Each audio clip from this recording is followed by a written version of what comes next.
सप्रेम नमस्कार. विनंती विशेष. मी तुम्हा सर्वांचा मानसपुत्र आणि एका भारतीय जवानाचा पुत्र चंद्रकांत उर्फ बाळा शिंदे बोलतो. पत्रास कारण की आज जरा बोलावंसं वाटलं. आज या एकाच मंचावरती पिता आणि पुत्राचा सन्मान होतोय म्हणून फार हायचं वाटलं. माझे वडील आज वयाची 90 गाठतायत. 3 युद्धात इथं असणाऱ्या अनेकांसारखं तेही सहभागी होते. एकसारखी देशासाठी छातीचा कोट करून लढलेली संपूर्ण पिढी आज डोळ्यासमोर दिसते. त्यांच्या धाडसाच्या कहाणी ऐकत आम्ही मोठे झालोय. शिस्त, धाडस, वक्तशीरपणा, अन्यायाविरुद्ध तर देशाच्या रक्षणासाठी लढण्याचं सामर्थ्य आणि निवृत्तीनंतरही समाज आणि आपल्या निवृत्त संघटनेचं काम, या सर्व गोष्टी ही मंडळी फार नेटानं आणि प्रामाणिकपणे करत आहे. माझ्यासारख्या अनेकांची फक्त पिढीच नाही तर आपल्या रक्तानं, सामर्थ्यानं इतिहास घडवत देशाचं रक्षण करणाऱ्या माणसातल्या या वेगळ्या माणसांमध्ये आणि या वेगळ्या माणसांमध्ये राहण्याचा अविभाज्य वाटा माझ्या आयुष्याला आला. मला वाटतं ही माझ्या आयुष्याची फार मोठी पुण्य आहे. घड्याळाच्या काट्यावर काटेकोरपणे चालणारी, नशिबापेक्षा सामर्थ्य, मेहनतीवर श्रद्धा, विश्वास असणाऱ्या तुम्हा सर्वांना माझा मानाचा सलाम. वडील कायम सांगतात, आयुष्यामध्ये शॉर्टकट कधीही घ्यायचा नसतो किंवा स्वीकारायचा नसतो, कारण त्याला एक कट असतो. योग्य मार्ग, मेहनत, सातत्य हीच आयुष्याची गुरुकिल्ली असते. आजही आठवतंय, डॉक्टरांनी वडिलांना बायपास सर्जरी सांगितली होती. हे ऐकूनच पायाची जमीन सरकली. जिवंत हाडामासाचा माझा बाप हॉस्पिटलच्या टिकटिकीवर डिजला होता. ऑपरेशन थिएटरचा तो लाल दिवा पेटला आणि काळजामध्ये प्रचंड घालमेल झाली. ती वेळ आजही आठवली तरी जीव नकोसा होतो.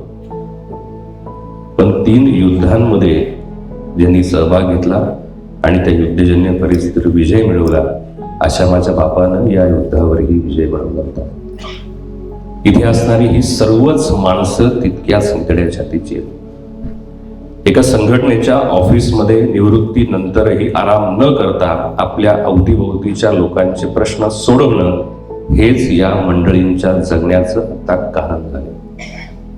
पण कधी कधी फार खंत वाटते की सर्वांचा विचार करणाऱ्या यांनाच अनेक जण कोर्टामध्ये खेचायची भाषा करतात. पण तुमचा लहान मुलगा म्हणून, तुमचा मानसपुत्र म्हणून, तुमचा बाळा शिंदे तुमच्या कायम सोबत आहे, एवढ्यासाठीच हे पत्र.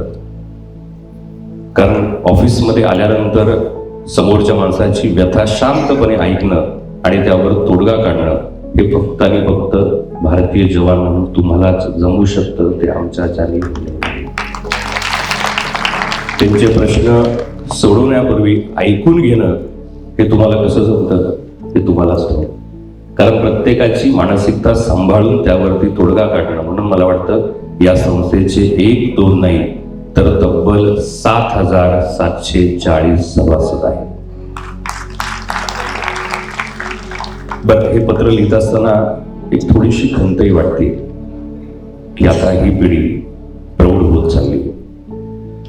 रोज येणारी ही वेळ खरंच थांबवता आली तर फार बरं होईल ना. जगभरातील युद्ध थांबवता आली तर फार बरं होईल ना. या पिढीला पुन्हा आधाराशिवाय चालता आलं तर फार बरं होईल ना.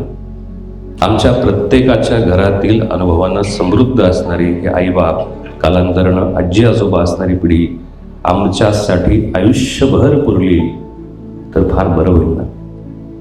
या सगळ्यांसाठी आपल्या शहरात एक छोटीशी वास्तू उभारायची आणि ती वास्तू असेल सैनिक भवन.